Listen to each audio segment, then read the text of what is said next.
Selamat pagi Pak Ruli. Selamat pagi, Bang Afri. Sebelumnya terima kasih Pak udah menyediakan waktu.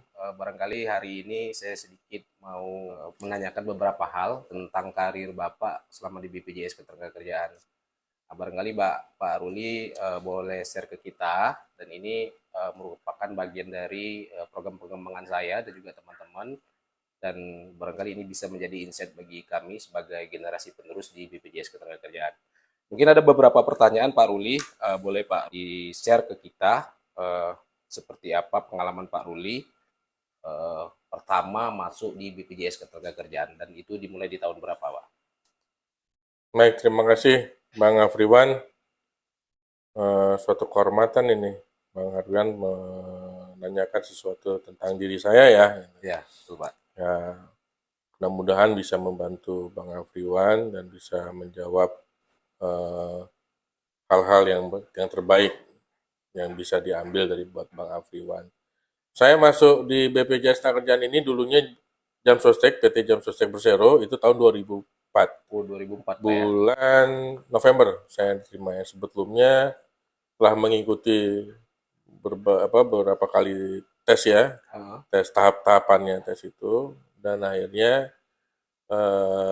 diterima itu kalau nggak salah SK-nya itu jadi November November 2004. 2004. 2004 ya. Padahal sebelumnya kurang nggak salah bulan 10 apa bulan 2 bulan sebelumnya sudah ada diklatnya gitu kan. Habis itu menunggu. Nah, ternyata SK-nya bulan 11. Bulan 11 2004. 2004. 2004 Pak ya. Ya, Oke, berarti udah hampir 20 tahun Pak ya hampir berkarir di 20 BPJS tahun Ketenagakerjaan. alhamdulillah. Oke, mungkin dari pengalaman 20 tahun tersebut, Pak Ruli, sampai dengan hari ini sebagai Kepala Kantor Cabang Rengat, barangkali bisa di-sharing ke saya, itu seperti apa perjalanan karirnya, Pak? Jadi awalnya 2004 saya diterima di kantor cabang Balaraja Cikupa, Tangerang, Tangerang. Kabupaten Tangerang. Ya, tahun 2004 sebagai account officer. Account officer selama kurang lebih tahun 2004 sampai dengan 2015. 2004 sampai dengan Ya, 2015. 2015 itu 11 tahun ya. 11 tahun. Ya, 11 tahun di sana. Kemudian pindah ke kantor cabang Serang. Serang. Masih account officer juga karena mutasi massal di atas 5 tahun. Terus ke Bintaro. Di tahun yang sama itu di Serang hanya 2 bulan. 2 bulan. Kemudian masuk Bintaro sebagai struktural, sebagai kepala kantor cabang perintis di Bintaro sampai dengan 2021. 2021, 6 tahun ya. Ya, Kemudian ke kantor cabang Tangerang Cikokol sebagai Kabid Kepesertaan KPS. Program Khusus KPS ya ya. KPS. Kemudian terakhir ini 2022 bulan Februari, nah saya diamanahkan kepala kantor cabang Rengat sampai dengan sekarang. Oke, menarik nih Pak. Tadi kan banyak dijelaskan sama Bapak pengalaman Bapak dari awal berkarir di BPJS Ketenagakerjaan sampai dengan menjadi kepala kantor cabang Rengat. Tentu ini perjalanan yang panjang. Nah, barangkali dari perjalanan Bapak tadi kan tentu pasti ada kendala-kendala atau obstacle ya Pak ya. Nah, itu seperti apa Bapak menyikapinya sehingga Bapak mampu melewati itu semua Pak? Apa nih? Banyak pengalaman pengalaman secara kedinasan yang pasti karena kita bekerja ya di sini konteksnya bekerja ya tentunya siap menerima pekerjaan, melaksanakan pekerjaan, menyelesaikan pekerjaan dari tahun ke tahun, bulan ke bulan, hari ke hari. Nah, eh, memang banyak juga yang tidak mulus lah karena perlu perjuangan, harus mencapai predikat yang terbaik. Nah, kadang-kadang kita ada masalah-masalah, ya tapi karena saya orangnya ya alhamdulillah pekerja keras gitu ya. Saya kebanyakan juga bekerja, banyak waktu saya bekerja. Nah, di lain itu juga banyak waktu saya juga ikut organisasi. Nah, kenapa harus ikut organisasi? Karena dulunya dari sejak SMP saya senang berorganisasi. Jadi eh, ketika kita sudah terbiasa berorganisasi, kadang-kadang kuranglah kegiatan bersosialisasi kita kepada teman-teman atau masyarakat luar selain bekerja ya. Nah, hampir sepanjang karir saya juga beberapa tempat di dalam organisasi juga eh, memberikan kontribusi lah kepada organisasi, terutama ini ada dua. Waktu saya dari anggota Serikat Pekerja di BP Jam Sostek, sampai dengan terakhir lah, mungkin tetap beraktivitas juga sama teman-teman. Dan juga di luar beberapa saya ngambil kuliah juga, ambil S2 dan juga ikut keorganisasian juga di eh, tempat saya ambil S2 itu juga. Ya, seiring dengan pekerjaan, kadang-kadang kita mendapat insight yang sangat luas untuk diri kita dan juga organisasi, karena saling bersinggungan. Apalagi peran penting dari BP Jam Sostek ini kan kepada pekerja di luar itu kan sangat melekat. Sangat melekat. Apapun pekerjaannya pasti kita ketemu lah. Bapak dari mana gitu, dari BP Jam Sostek. Oh, nanti selalu bertanya mengenai program BP Jam Sostek, apalagi saldonya dia, masalah-masalah dari tenaga kerja atau pekerjaannya, itu selalu jadi varian-varian kita untuk jadi insight lah. Nah, tapi pada dasarnya karena kita sebagai pelaksana program jaminan sosial, ya tentunya harus bisa menjawab. Nah, dan juga bisa memberikan solusi untuk dia seperti apa sebaiknya, karena manfaatnya kan sangat besar kalau kalau kita ketahui sendiri ya sebagai sebagai pekerja sekaligus juga pelaksana. Namun dalam berkarir ya mungkin mungkin saya tidak cepat ya, mungkin bertahap lah karena memang menyesuaikan juga dengan kompetensi dan juga kapasitas saya dan juga kebutuhan dari organisasi. Kalau kita melihat keinginan kita tentunya tidak lepas dari apa yang sudah diamanahkan dan juga apa yang sudah ditakdirkan sama Yang Maha Kuasa. Kalau memang belum siap, ya tentunya Allah juga akan menjaga kita. Barangkali nanti begitu kita diberikan menjadi amanah malah menjadi bencana, ya, menjadi masalah. Nah, ternyata kalau misalnya kita belum mendapatkan promosi atau apa, mungkin kita dijaga. Gitu. Makanya yang penting berbuat baik. Ya, bekerja itu ya samalah. Selain kita mencari nafkah ya, uang untuk keluarga, juga kan untuk pengembangan diri. Ya, pengembangan diri dan juga target kita yang harus kita pahami adalah bekerja di sebuah instansi atau bekerja di apapun, mencari pensiun. Bang, Bang Afri cari pensiun sebetulnya. Sip, Pak ya. Ya, kalau kalau mencari jabatan itu ya dalam perjalanannya pasti akan ada, Iya, iya. ya kan?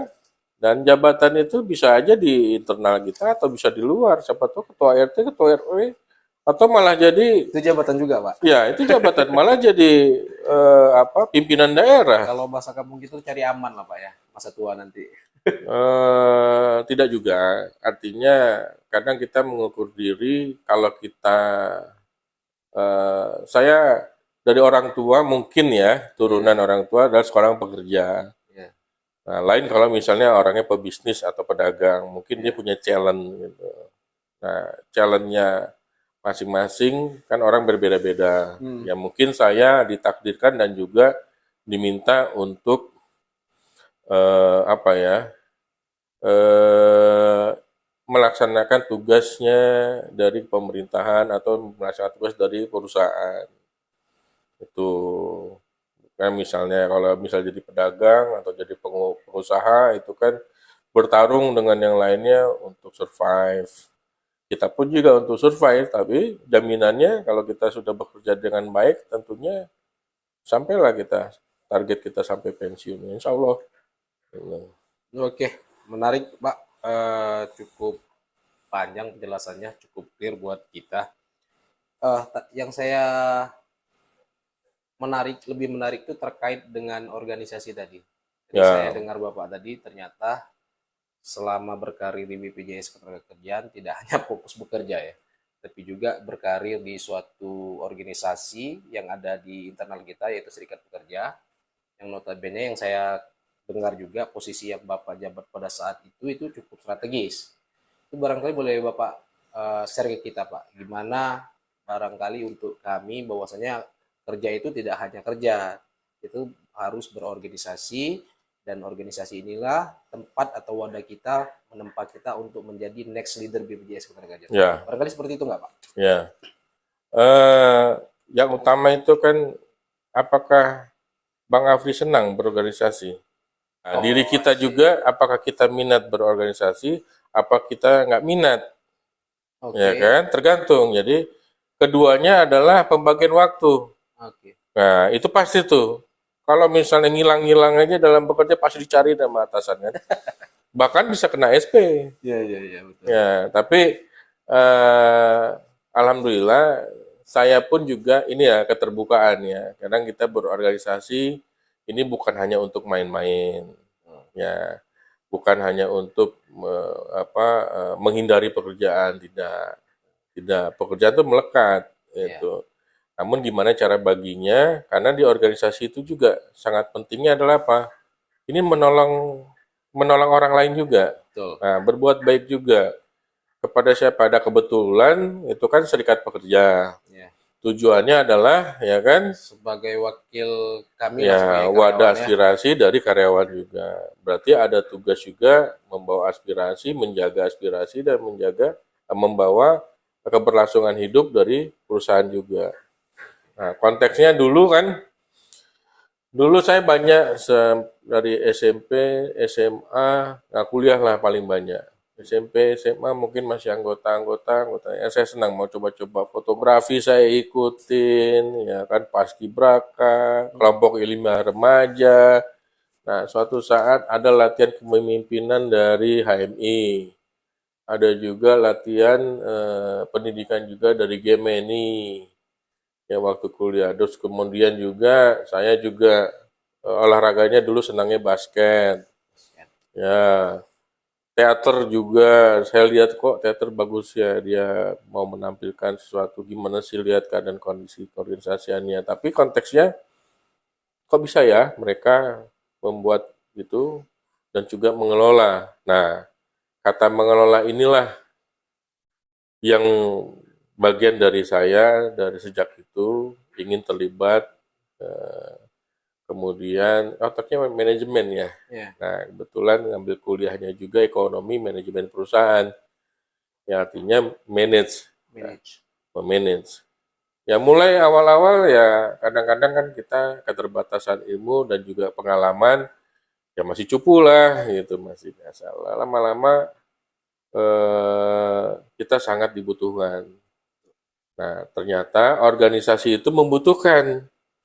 Ya kalau organisasi membutuhkan orang-orang tentunya dia akan cari ya kan. Saya orangnya aktif nih, saya cari ini gitu. Nah bagaimana dengan pekerjaan? Harus pintar-pintar membagi waktu. Time management ya Pak ya? Time management. Kenapa? Ya kalau kita di sana pasti akan kita diomelin lah istilahnya kan. Apalagi saya dapat SP. Kan pekerjaan itu harus selesai.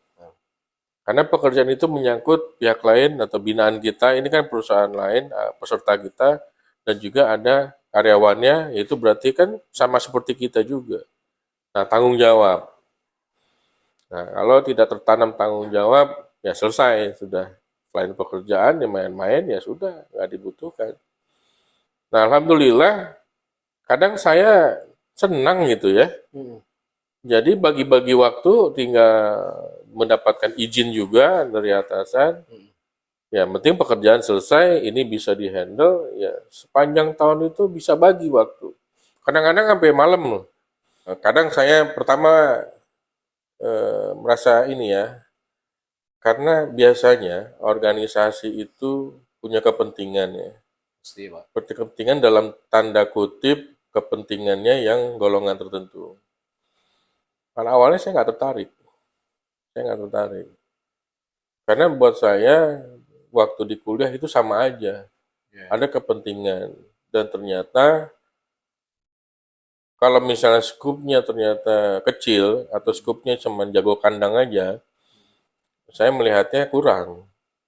Karena kenapa? Di luaran sana bersama dengan kampus lain itu juga bersaing. Ya, ya. Jadi persaingan kalau di dalam sebetulnya ya sama teman sendiri gitu.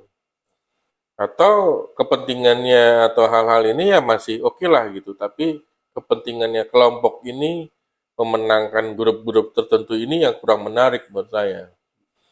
Maka saya melihat eh, apakah saya senang di organisasi serikat.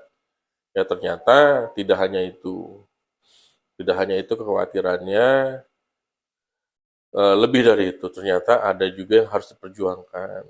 Ada teman-teman yang ternyata pertama lah, dia ini mendapatkan SK jauh dari keluarganya, tertekanan, ya, tertekan bekerja, tapi karena SK dia terpaksa ke sana kan, Ya, ya kan, karena kehilangan pekerjaan kalau enggak, ya pastinya tuh pasti konsekuensi. itu. Nah, kuncinya tadi kalau diperpanjang lagi ceritanya banyak ya, tapi Terus kalau konteksnya kalau orang yang ditempatkan di tempatnya Pak, eh, ya pasti gini, keberuntungan lah keberuntungan.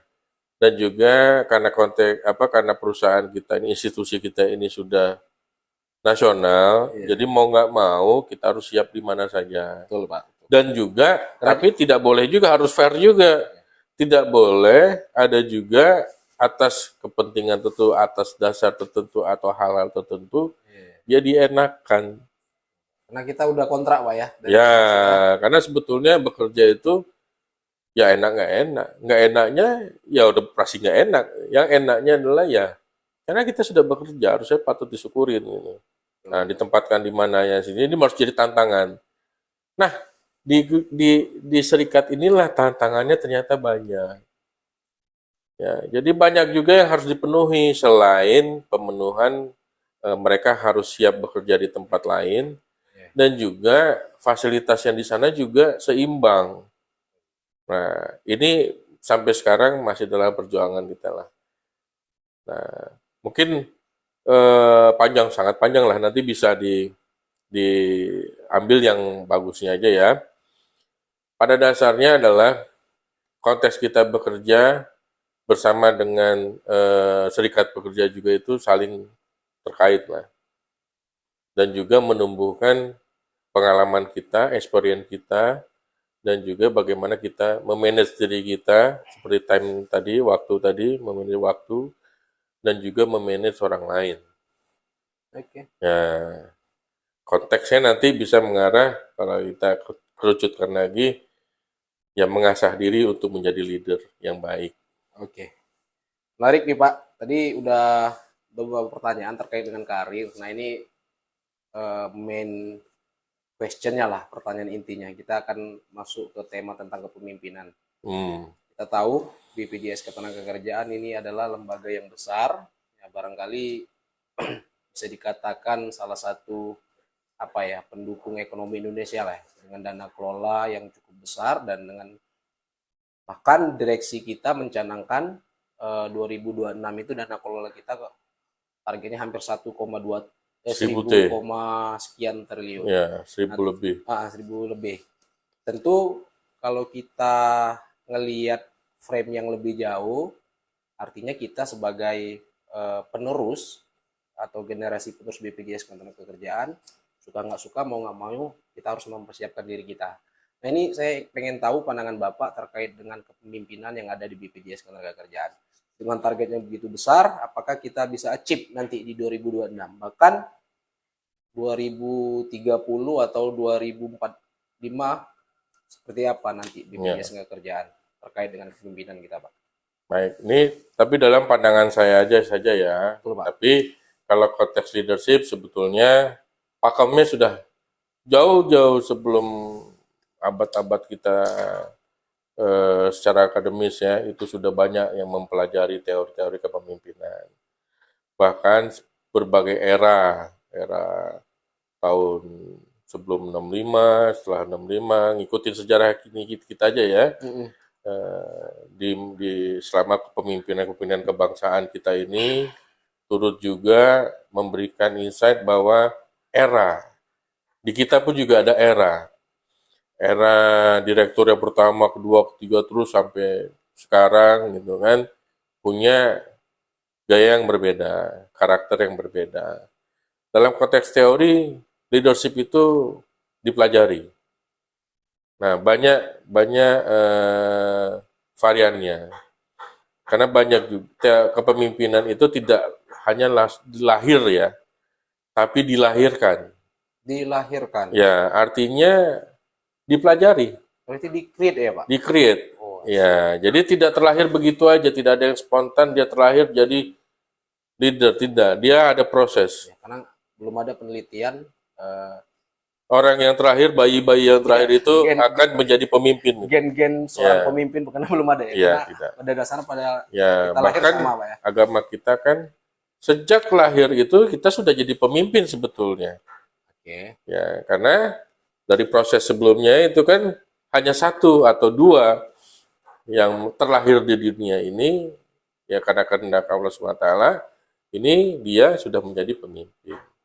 Nah, ketika pemimpin itu tumbuh dalam organisasi ya, dan kepemimpinan itu digunakan dalam organisasi, konteksnya adalah ya ini mengayomi orang lain.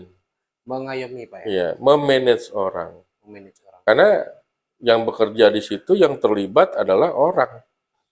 Kata organisasi itu kan tidak satu orang yang gitu, dua atau lebih. Iya. Oke, Pak, saya ingin lebih mengkerucutkan lagi. Kalau kita bicara pemimpin dalam ruang skup direksi, tentu dia nggak lama, Pak ya. Ya, dia ada Direksi paling 5 jangka tahun waktunya. ya, Pak. Nah, sekarang kita sebagai orang internal, yang ingin saya tanyakan dari tataran Depdir, Pak. Depdir pusat sama Depdir wilayah, menurut pandangan Bapak, selama berkarir di BPJS Ketenagakerjaan, gimana kepemimpinan mereka? Atau pandangan Bapak baik. lah. Karena itu mencakup nasib kita ke depan. Ya. Tidak ada yang terbaik karena tergantung situasionalnya. Karena setiap era dan setiap institusi, kelembagaan, company, enterprise, perusahaan punya goals-nya masing-masing. Oke. Ya, main goal-nya tergantung bidangnya kan. Nah, di kita ini bidangnya adalah perlindungan jaminan sosial, which is sekarang menjadi badan negara. Berarti tidak, kita kategorikan dulu. Kita berarti bukan korporasi. Non-profit ya? Non-profit, dan kita adalah badan negara. Berarti artinya ada bagian dari lembaga negara yang melaksanakan program kenegaraan.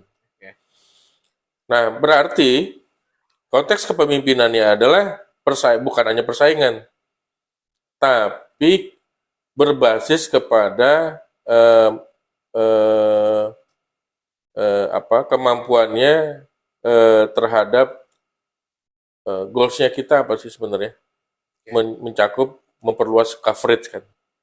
Nah, coverage kita harus diperluas. Bagaimana bisa berinteraksi dengan positif, berkoordinasi dengan positif dengan pemerintahan daerah. Karena lembaga negara selalu dari pusatnya bersama dengan lembaga pemerintahan, harus bersamaan, harus seimbang, harus semuanya inline, sama dengan program-program lainnya, termasuk juga daerahnya. Ya kan? Bukan korporasi. Kalau korporasi nyari untung. Nah, bersaingannya adalah mencari perusahaan sebanyak-banyaknya dengan usaha yang sebanyak-banyaknya juga bervariasinya. Tapi konteksnya kita tidak mencari keuntungan, tidak mencari profit, tapi mencari coverage sebesar-besarnya. Berarti adalah penanaman keilmuan, pemahaman terhadap produk kita, pemahaman terhadap program kita kan, kepada masyarakat. Baru nanti pada saat mereka sudah mengetahui dan diwajibkan atau apa, itu sebuah proses ya. Mau wajib atau apa, tidak. Tapi karena sudah menjadi bagian dari lembaga, kan mereka semua harus tercover. Tercover. Nah, bagaimana menyampaikan goals pesan ini kepada semua masyarakat, stakeholder, terutama di pemerintahan daerah. Nah, jadi itu. Nah, konteks leadership-nya adalah kematangan. Kematangan. Kematangan, karena leadership itu kan membawa tim ya, Betul. ya membawa people. Dia tidak hanya terbaik, dia juga menjadi role model. Role model. Dia jadi teladan. Dia mampu memberikan inspirasi, mampu memotivasi, mampu mempengaruhi, dan juga mampu menciptakan leader baru. Karena kelembagaan negara ini nggak ada putusnya, bro. Mungkin sampai kiamat. Ya. Ya kan? Kalau korporasi, dia pasti ada, begitu ada persaingan, siapa yang menang di situ, dia akan kalah. Ya. Ya. Yang siapa yang menang, siapa yang kalah. Ya kan? Karena korporasi apa sih bersaing? Kita tidak korporasi, kita badan negara. Ya. Nah, maka kematangan dari leadership saya rasa itu lebih diperlukan. Karena apa? Untuk mempercepat 1.000 lebih T ini tadi, ini dana kelolaan, kemudian berapa 70 juta tenaga kerja. Tadi sekarang 35 juta, 37 sekarang tuh menjadi 70, itu nggak mudah. Berarti ada strategi yang sangat massal, gitu kan. Sangat massal dan sangat besar kepada masyarakat pekerja ini menjadi peserta. Nah, intinya itu. Nah, selebihnya turunan-turunannya ya secara teori kepemimpinan itu apa, kepemimpinan situasional, kemudian transformasional itu apa, itu sudah masuk dalam teknis manajemen people. Tapi penting juga dipelajari manajemen people karena orang-orang sekarang adalah generasi milenial. Milenial dan Gen Z. Gen Z, apalagi nih Gen Z. Tapi ini penerus kita. Ya. Nggak bisa kita pungkiri seperti dulunya father kita yang ketemu kita juga gitu kan. Cuman eranya sekarang digitalisasi sama budaya, sama tingkat kepuasan, tingkat pemahaman itu sangat berbeda. Bahkan teknis-teknis sekarang ini banyak lebih kepada yang sudah modern. Nah, tapi ada juga daerah-daerah yang secara infrastrukturnya juga belum ke arah sana. Internet udah masuk, tapi jalanannya masih belum maspal misalnya gitu. Ada yang sudah sekolahnya sudah apa, tapi ada masyarakatnya perekonomiannya hanya di pasar saja gitu. Pasar tradisional ya, bukan pasar modern gitu, yang masih tradisional. Menarik Pak. Jadi untuk kami ya atau adik-adik kita di Gen Z nanti karena mereka suka nggak suka mau nggak mau mereka bakal jadi penerus di BPJS Ketenagakerjaan. Menurut Bapak atau saran apa yang bisa Bapak share ke kami atau ke adik-adik di Gen Z ini yang harus kami persiapkan untuk menjadi pemimpin BPJS Ketenagakerjaan di masa yang akan datang, Pak? Ya, pesan saya sebetulnya beberapa hal banyak saya observe juga teman-teman yang generasi milenial dan generasi Gen Z ini. Adanya adalah keterlibatan ya, engagement terhadap masyarakat. Karena budayanya kan gadget ya. Ya. Gadget, alat elektronik, jarang ketemu sama orang. Bahkan diperbesar lagi dengan ada COVID. Otomatis semua nggak ketemu orang. Ya, mungkin ditakdirkan kalau kita dulu, nenek saya pernah bilang itu, nanti ada zaman kita nggak ketemu tapi dekat. Nggak ketemu tapi dekat. Ya kan? Ngomong merasa dekat, kelihatan mukanya juga bisa gitu. Tapi tidak dekat. Ya. Seperti sekarang kan ada handphone, video call gitu kan. Nah, secara manusiawi, engage keterikatan kesamaan dengan people to people, orang ke orang itu turun. Nah, jadi kadang ya mengenalnya juga secara instan aja mencari, oh ini aja lewat ini gitu. Tapi tidak ada sentuhan yang sudah ya secara langsung kepada kita. Kadang-kadang manusia itu tetap harus tidak bisa hidup sendirilah istilahnya. Tidak bisa juga ketemu apa harus setiap hari kita di keluarga ketemunya cuman cuman lewat handphone aja. Iya. Pasti mau ketemuan. Ada ikatan batin di situ. Hmm. Nah, jangan lupa teman-teman milenial, gitu kan? Teman-teman generasi Gen Z ini, mereka juga butuh sentuhan, butuh didekatkan, butuh ngobrol tas segala macam, rasanya sama, ngopinya juga sama, gitu kan? Walaupun nanti di daerah bisa beda, di kota bisa beda. Nah, dekatkan kepada orang itu. Karena program ini adalah program istilahnya masalah eh, rasa ya. Tidak hanya benefitnya kita terima, tapi rasanya gimana, martabat kan. Betul. Ya kan? Ada martabat di situ orang juga merasa dihormati, dihargai. Nah, kalau misalnya kita cuma dikasih begitu aja, tidak ada rasa, itu bukan manusia, robot mungkin itu. Ya kan? Makanya kita manusia, jadi teman-teman jangan lupa, teman-teman sebagai leader nanti ke depan, bahwa engagement-nya bersama dengan masyarakat pekerja itu penting, nggak bisa lepas. Ya, kalau gampangnya, Bapak nih nggak pernah ngopi bareng sama kita, padahal cuma gitu doang gitu ya. Tapi rasa kita bersinggungan, berinteraksi itu nggak lepas, itu udah manusiawi sekali. Jangan lupa teman-teman, cara-cara apapun, cara-cara yang secara modern, secara teknologi, digital, segala macam itu sangat bagus. Tapi kita pada hakikatnya adalah manusia biasa gitu. Butuh juga yang adanya rasa, ya, jiwa dan raga kita ini juga punya hal yang secara dekat, secara manusiawi itu tidak bisa terpisahkan. Berarti yang terpenting untuk kawan-kawan milenial dan Gen Z itu yang pertama ini engagement mereka dulu Pak ya. Engagement sama Keterlibatan masyarakat. mereka ke Ya, masyarakat peserta kita iya, ya. Oke, sip. iya. Kalau secara program mereka juga udah tahu Iya, bagus segala macam. betul tuh Pak. Ya. Oke, Pak, kita lanjut lagi ke pertanyaan selanjutnya. Jadi tadi Bapak bilang bahwasanya pemimpin itu diciptakan ya, Ya, disiapkan, create. di-create ya. Tentu dalam konteks ini institusi kita BPJS Ketenagakerjaan, apa sih yang harus dilakukan oleh BPJS Ketenagakerjaan sehingga dia menghasilkan pemimpin-pemimpin yang hebat ke depan, Pak? Apa yang harus dilakukan sama BPJS Ketenagakerjaan? Apakah dengan program yang sekarang yang seperti kita kenal, atau ada di tingkat teknis, ada di tingkat basic, LDP, bahkan intermediate itu apakah udah cukup mengakomodir tantangan kita ke depan, Pak? Gimana menurut Bapak? Ya. Kalau dalam perencanaannya memang BPJS sudah punya. Ya. Sudah ada, sudah matang dan sudah cukup baik, bahkan literasinya juga mengikuti literasi yang sudah modern, ya kan. Nah, tinggal itu kan kesinambungan ya.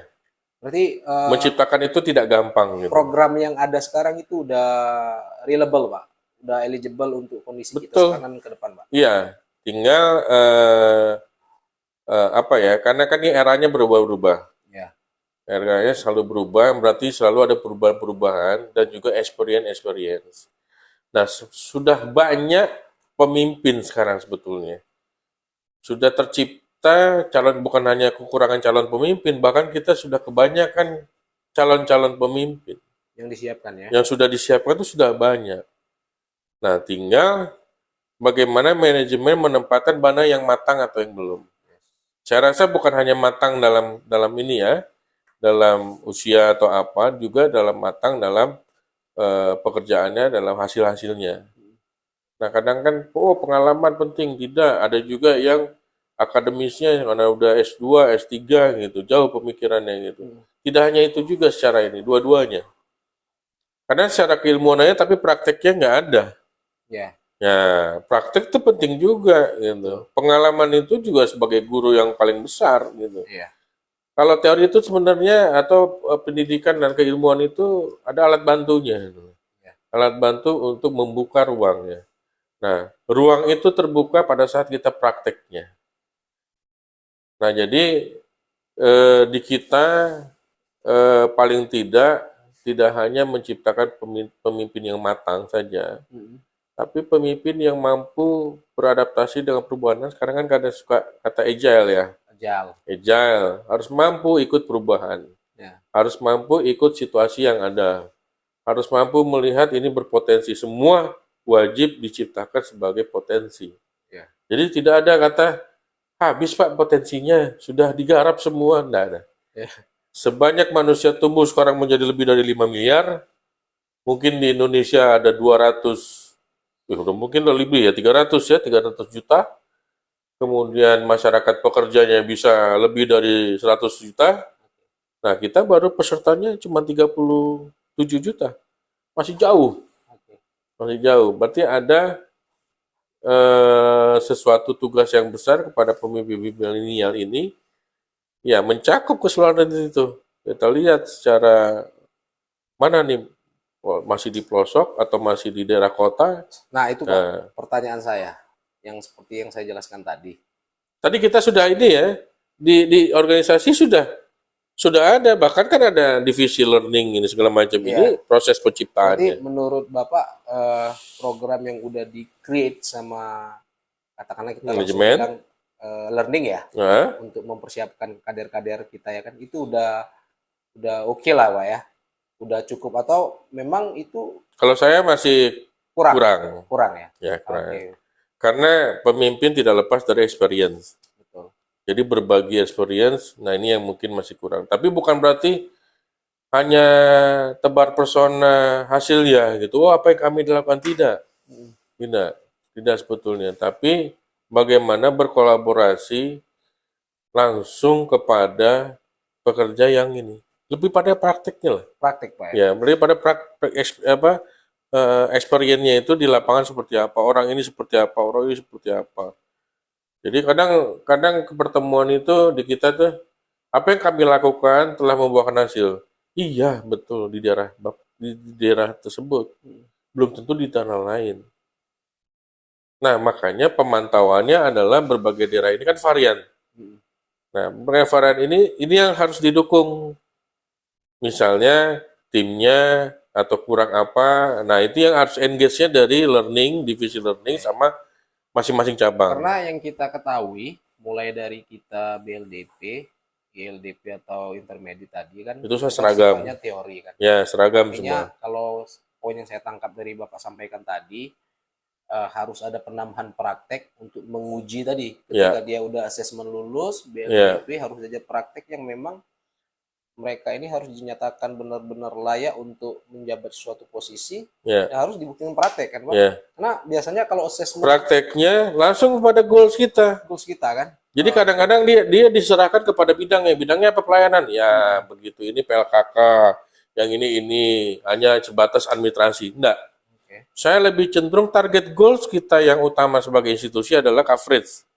Langsung kepada coverage dong. Bagaimana di bidangnya masing-masing kan pasti harus berkolaborasi nih, menciptakan misalnya yang tadinya ini, di sana ada potensi 10.000, itu yang dijadiin. Karena itu yang belum ada di program.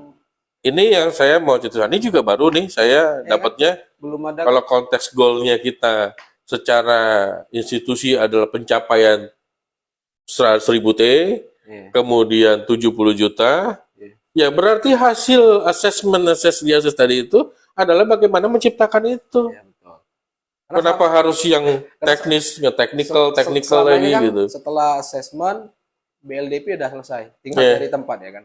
Artinya orang ini baru bisa teruji sembari berjalan. Artinya secara administrasi dia hanya teruji di sana. Ketika dia menjabat suatu posisi, baik itu di bidang kepesertaan atau lain, itu menjadi tanya-tanya terkait hasil assessment sama BLDP itu. Setuju Pak. Berarti memang harus ada Ya, big goal kita yang besarnya apa? Artinya Gitu. tidak melihat orang itu bidangnya apa, Bidangnya pokoknya apa enggak? ya langsung harus teruji untuk apa namanya akuisisi lah di Ya, kepesertaannya. ya oke, yang ringan-ringannya gini aja. Kan turunannya ada di Ya. KPI segala macam, tapi dalam skop yang lebih luas. Ya kan? Kan hanya sekedar cuma pemenuhan ini. Karena saya lebih tertarik itu yang tadi. Pertama ini visi misi kita apa gitu kan. Big goals kita untuk mendapatkan roadmap-nya sampai berapa tahun ini apa. Ya. Itu dong. Apapun dia di bidang apapun. Karena konteksnya dia tidak bisa bekerja sendiri dengan bidangnya sendiri. Ya, dia pasti bergabung harus dengan bidang yang lain. Bahkan kebijakan yang dari pusat itu turunannya itu kan tidak hanya satu bidang. Iya. Kan terkait dengan bidang lain. Oke, menarik Itu. Pak. Berarti bisa jadi catatan kita ya, masukan kita atau insight kita ke learning ya. Karena memang kalau kita ngelihat apa namanya, udah banyak nih calon nih, ya kan? Calon Apakah banyak. calon ini udah benar-benar ready ditempatkan atau Ya, hanya sebatas catatan administrasi yang ada di ya. learning aja? Oke, menarik Pak. Mungkin pertanyaan terakhir Pak Ruli ya, udah hampir 1 jam diskusi tentang karir dan kepemimpinan. Boleh barangkali Pak, Bapak boleh deskripsikan ke kita bagaimana Bapak menggambarkan gaya kepemimpinan Bapak sendiri, Pak? Saya mengadopsi transformasional ya. Tapi kalau karakter saya keras. Saya pekerja keras, workaholic. Hatinya lembut tapi Pak ya? Ya, tapi saya sensitif. Iya, iya, iya. Ya, kadang saya sensitif. Biasanya begitu tuh, udah keras keluar pasti lembut di dalam gitu kan.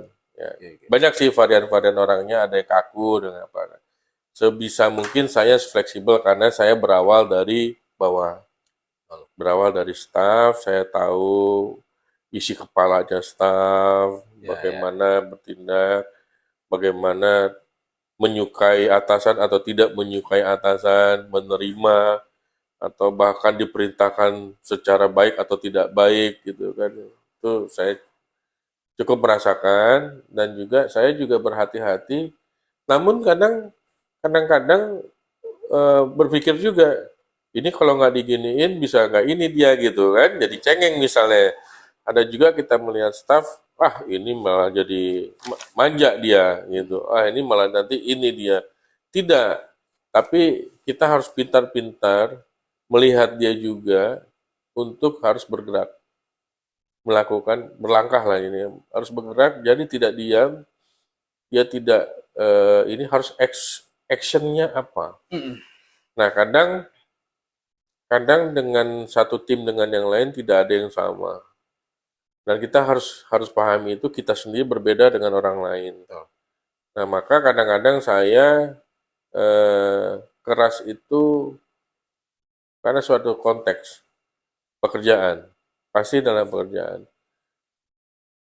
Pada saat yang sama, misalnya saya berdebat atau misalnya saya memarahi lah karena ini. Begitu kita selesai, kita di tempat lain atau di pantry, itu harus berubah.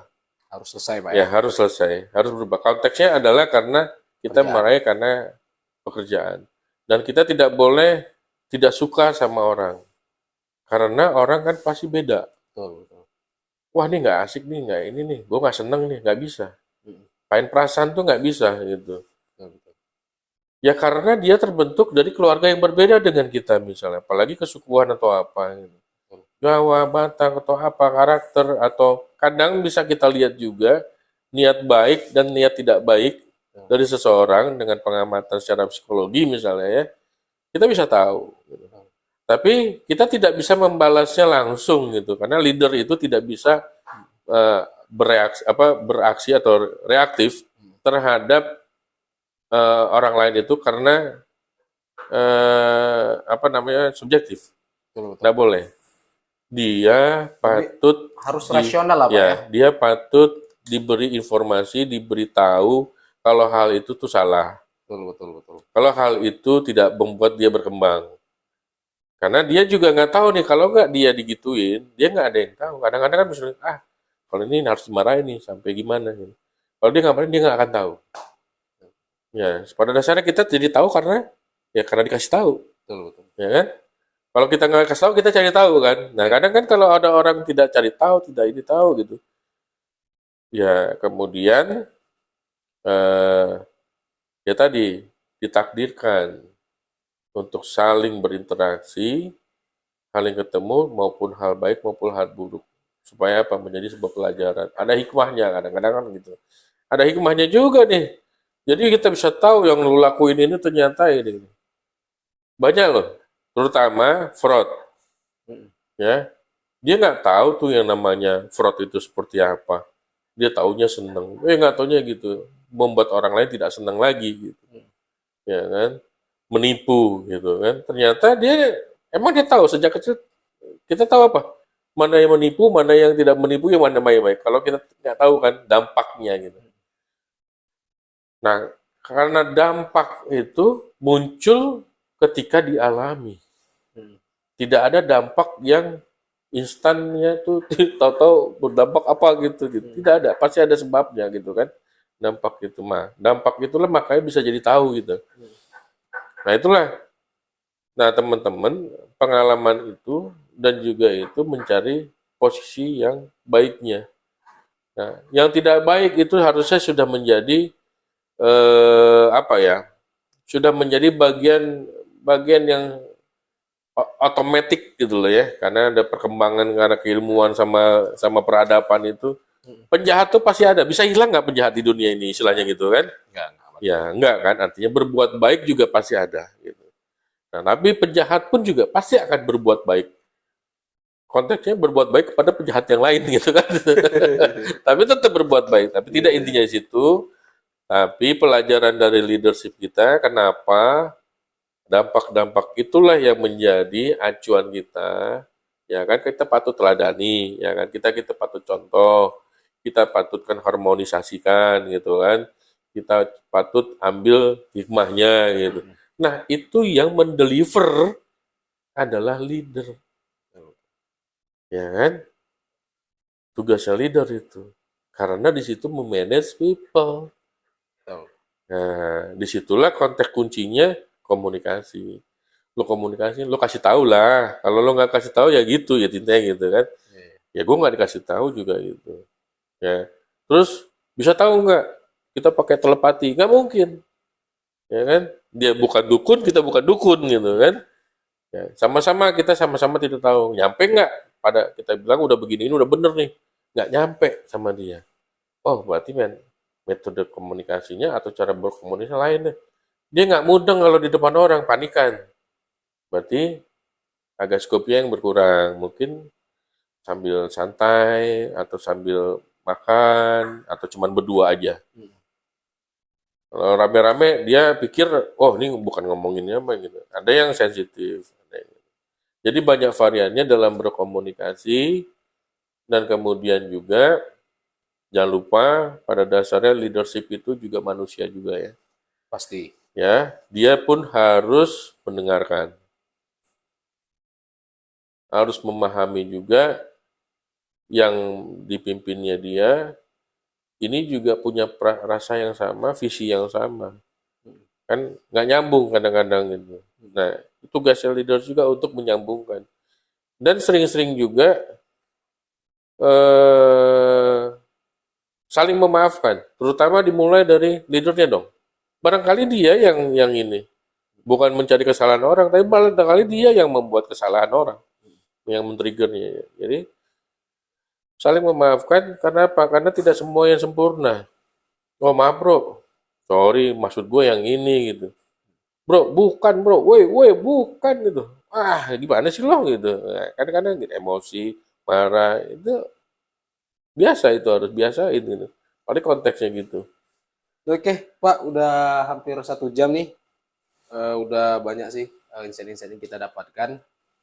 Sekali lagi saya ucapkan terima kasih, Pak, atas insight-nya. Dan ini mungkin Semoga bermanfaat untuk pastinya Bang ini Afriwan. bagian dari program pengembangan saya untuk ke depan dan juga teman-teman yang lain. Mungkin lebih kurang saya mohon maaf Pak. Terima kasih Sama-sama, atas saya waktunya. berterima kasih. Terima kasih. Semoga sukses. Semoga jadi pemimpin yang sangat hebat. Yes, amin.